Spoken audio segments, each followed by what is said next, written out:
Hello, and welcome to this session about best practices for student-led discussions in the asynchronous classroom. Have you ever wondered, how can I enhance discussions to support student engagement and learning? Well, if so, you're in the right place, as I'm going to share about student-led discussions to align with this. I'm Dr. Ann Jewett, and I'm an assistant professor in the School of Education and Human Development here at the University of Virginia. I also serve as director of the MED in Curriculum and Instruction, which is a fully online program that is asynchronous in design. My background experience is rooted in the pre-K through 12 context, where I've served as a teacher, school administrator, curriculum specialist at the division level, and I also have experience at community college level and here at the university. My interests lie in supporting and promoting equity and social justice within all layers of education. In today's presentation, we are going to be exploring some key terms so that we have a common understanding before I share reflections from my own instructional practice and 5 key considerations for setting your student-led discussions up for success in your asynchronous classroom. And then I will share instructional examples before answering some frequently asked questions. So for some key terms, when I'm discussing and saying best practices, I am referring to effective practices that are supported by research. Student-led discussions are discussions that are student-generated and curated. And then the asynchronous classroom is a learning environment in which real-time interaction does not occur. So students may be logging on at 4 a.m., 9:30 a.m., 10 p.m. for their interaction. So at the beginning of my instructional practice, I was having discussions within the asynchronous classroom, but they weren't student-led. They were instructor-led. And I found that student responses were very stagnant in nature. The conversation did not move forward. It stayed at a very surface level.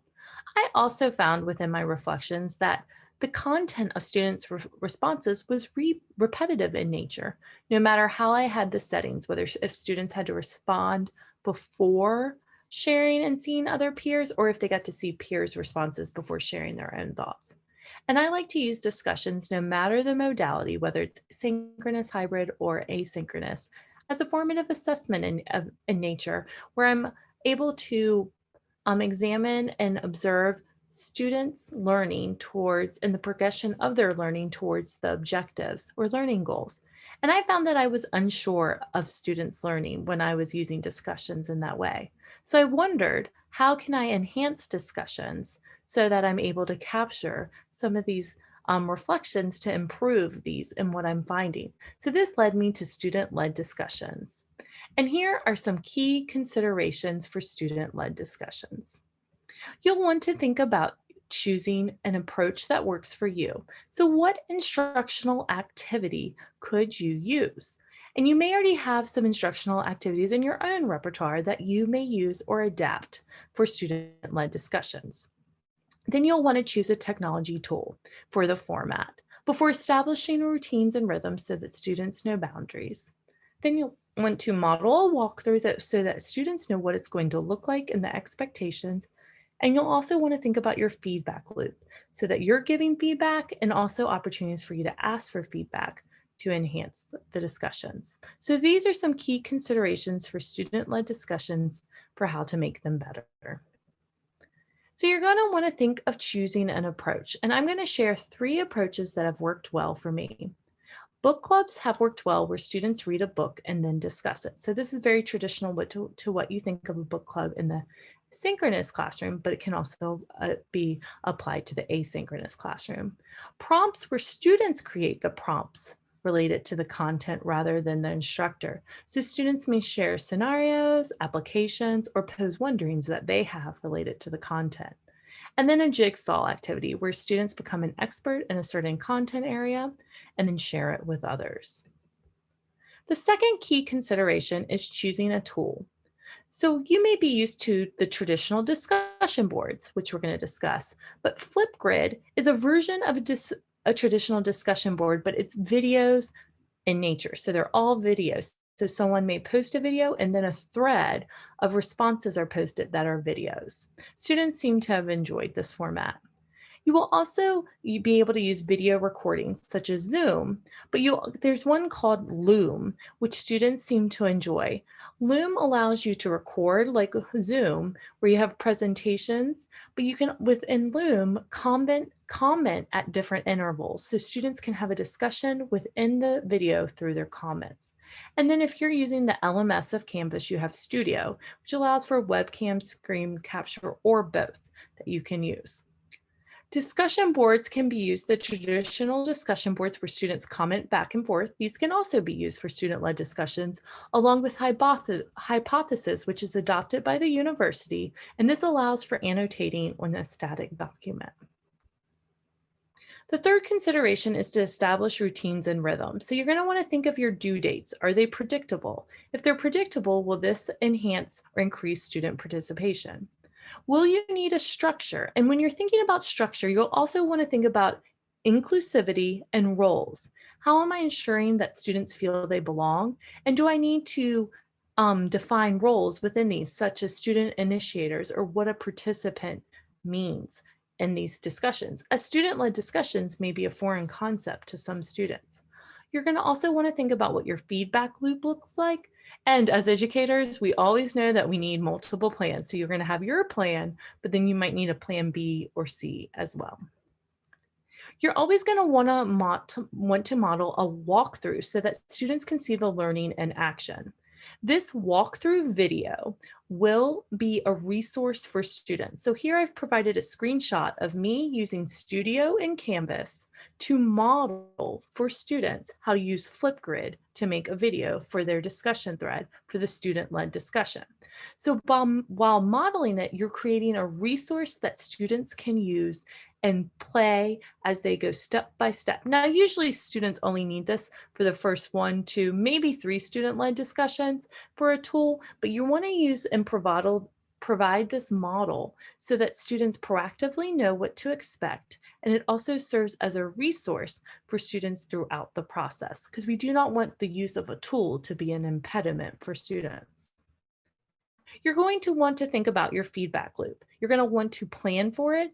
And so what would be your plan for providing feedback to students? And you're going to want to communicate this to students. Students, you're also going to want to think about how will students know that I am engaged. So while the discussions are student-led, you're also going to want to still have a role as well and be engaged in them. And then students are going to need to know support and how they can provide feedback to you for support, whether it's messaging you, using an email, however that communication structure looks like, and providing resource documents can be very helpful for students as well. So here I'm sharing with you an instructional example of using the tool of Flipgrid for the approach of a book club. And you'll see I'm going to highlight a few examples, and you can always choose to pause this to give you more time to look at it. But the role of initiator is defined and what those expectations look like with due dates. And the role of participant is defined and what the expectations look like.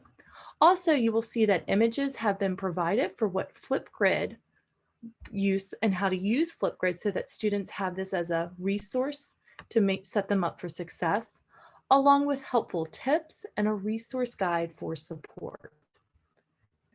Now I'm going to share another instructional example. The tool for this example is Google Docs, and the approach is a jigsaw. Here you will see I have provided the due dates, and along with what I said on the last one, you can always pause to be able to dive a little bit deeper into the details. There's an overview video where I walk through what this is going to look like for students. It is clear for all students what their groups are, where I've retracted student information here, and their action steps for moving forward to be able to create a product based on the content they're sharing with each other. So this is a student-led discussion where they comment back and forth to create a product as well.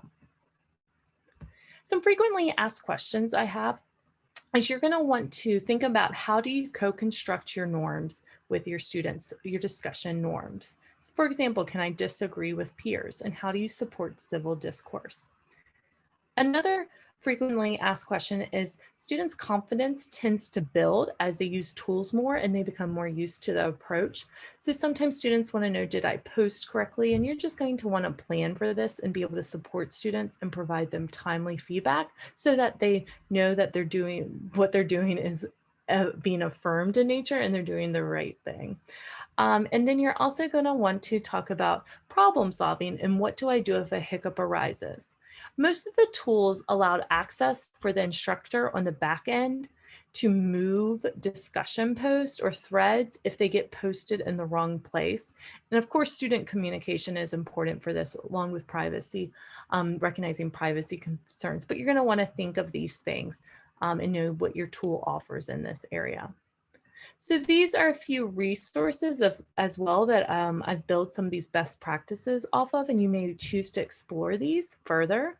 And if you have any questions, feel free to contact me. I hope you enjoy considering these best practices for student-led discussions in the asynchronous classroom.